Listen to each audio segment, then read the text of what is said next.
The outgoing president of the United Nations Security Council says the organization needs to work harder at the dramatize preventative diplomacy as a tool of conflict prevention.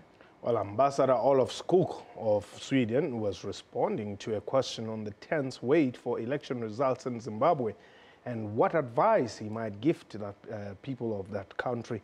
Let's watch this exchange. Zimbabweans have gone to the polls for the first time without Robert Mugabe on the ballot. There's a lot of tension now as they await results. Two candidates already, the top-tier candidates already claiming victory. What would your message be as the outgoing president of the council in terms of preventative diplomacy, given the fact that there have been very dubious elections in the past? There is this sometimes apprehension about prevention, right?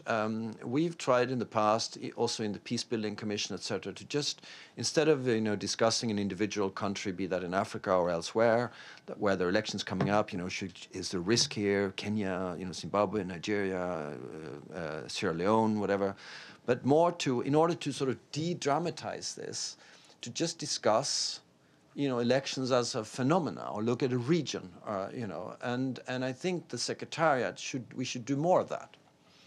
But we also know that the Secretariat is under huge pressure when they suggest a topic for some of these situational awareness discussions, etc., by a country that may then feel stigmatized, or and there's a strong diplomatic effort by that country X to stop the Secretariat from bringing these things up. And of course, we're all doing that country and the people of that country a disfavor if we are not open enough about the risks that that comes with elections or whatever it is. I'm not sure that the Security Council is the right body to deal with some of that, but I think we should be just more open and more frivolous about discussing.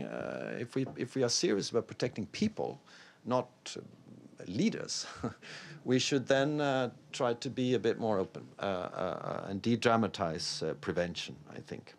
So I don't know. That's not the full response to that. But congratulations to the people of Zimbabwe. I mean, what I see, it's going well, and the turnout was great. And I heard stories about people having picnics, waiting to vote, etc. I just think it's heartening for a country to Zimbabwe that finally is moving down that track.